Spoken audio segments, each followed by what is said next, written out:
Buenos días, profesor, buenos días, compañeros. Mi grupo y yo hoy expondremos sobre análisis y resumen sobre la obra Lockout de César Vallejo. Espero lo disfruten.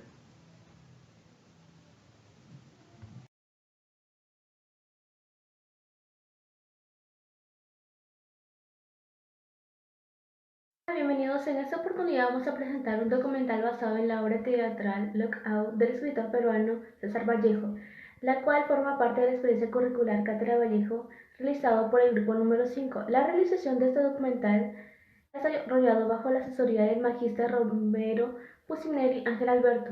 Todos conocemos a nuestro más grande poeta y escritor peruano César Vallejo, una de las más grandes figuras literarias hispanoamericanas y el más grande exponente de letras de Perú. Pero ¿alguna vez te has preguntado qué crees que piensa César Vallejo acerca de la injusticia laboral que sufren los trabajadores hoy en día? Si quieres resolver tus dudas, presta mucha atención a este siguiente video.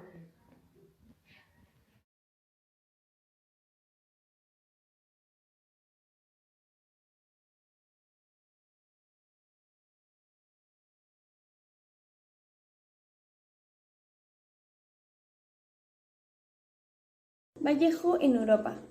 César Vallejo en 1892 a 1938 viajó a España a encontrar nuevos horizontes, pero sin embargo no le ocasionó ninguna impresión en este país subdesarrollado.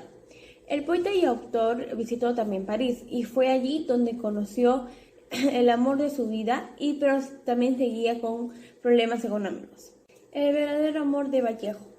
Si bien sabemos la historia de César Vallejo y Juliet nació a través de unas miradas de una ventana a otra.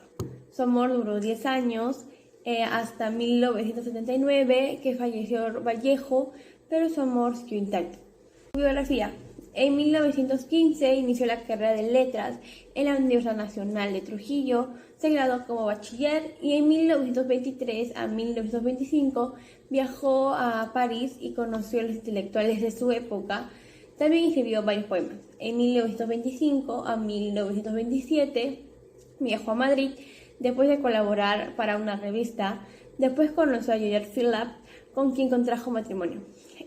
Falleció en 1938 en París, tal como escribió en su poema Piedra Negra sobre una piedra blanca.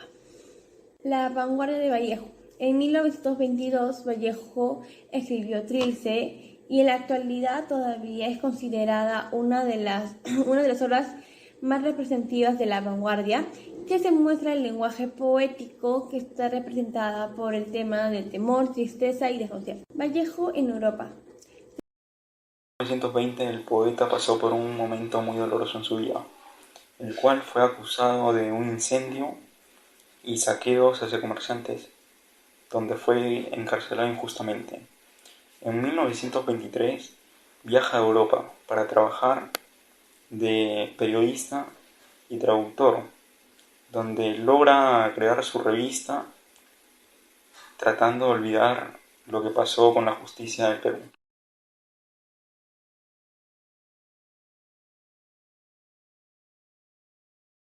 La obra de teatro Lockout, publicada por primera vez en francés en el año de 1930, consecutivamente fue traducida y publicada bajo el título Lockout. Esta fue traducida al castellano por el propio autor, cuando éste se estuvo viviendo en España. La historia trata de la protesta ante el cierre de la fábrica donde trabajaban, con la que se emplea con éxito la huelga, como medio de presión. Se centra en Francia, en una zona de París, ubicada al norte de esta. Se registra entre los años de 1922, cuando sucede la Unión Soviética. Otro suceso importante introducido en el texto de la novela es el marxismo, y la fecha de publicación a tener en cuenta del texto novelístico sería en el año de 1930. Personajes principales: los obreros. Son los trabajadores de una fábrica que se enteran de que va a ser cerrada por el dueño y que no quieren pagarle el salario. Son más de 20 personas y no tienen nombre. El Ministerio de Trabajo es un profesional de gobierno que tiene tendencia socialista y quiere ayudar a los obreros. Y por último, la familia, quienes sufren con los obreros por la amenaza del cierre. Los personajes secundarios: está el Braque, que es una industria que está a favor del cierre y se reúne con el ministro de Trabajo. Leblanc es otro industrial que busca la manera de quebrar al grupo de los obreros. Duplessis es uno de los delegados de los obreros que se reúne con los empresarios. Y por último, la policía, que es enviada a la fábrica para reprimir a todos los obreros.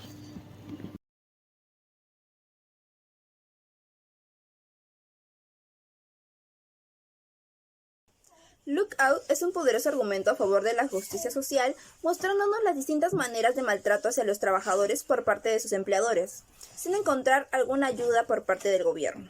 A nuestro querido maestro y para mis compañeros, bueno, después de haber terminado de haber leído la obra teatral Lockout, es inevitable no pensar cómo es que el autor plasmó a través de sus ideas lo molesto que estaba en cómo se trataban a estos trabajadores de aquella fábrica, ¿no?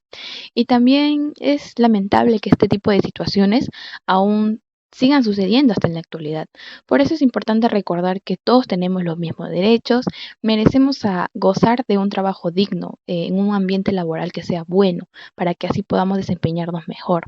Es por ello que en las presentes imágenes se puede observar cómo los trabajadores pueden tener una buena actitud y seguir haciendo su trabajo.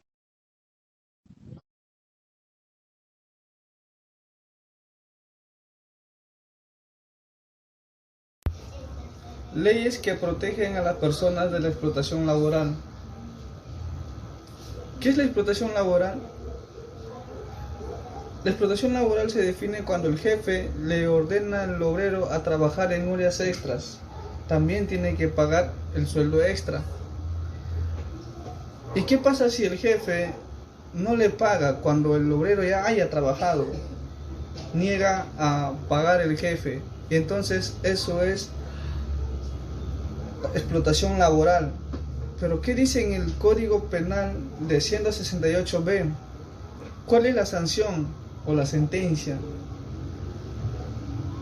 Se dice que no es menos de 2 meses, ni tampoco mayor de 2 años.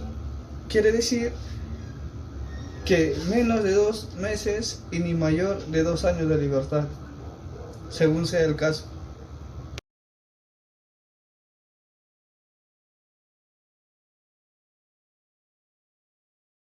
Como resumen podemos decir que la explotación salarial es un mecanismo para suprimir a las comunidades locales, porque no solo premian, sino atentan contra los derechos de los trabajadores, por ende también hacia la ley, desembocando en un delito que tiene como impacto económico en los miembros del público.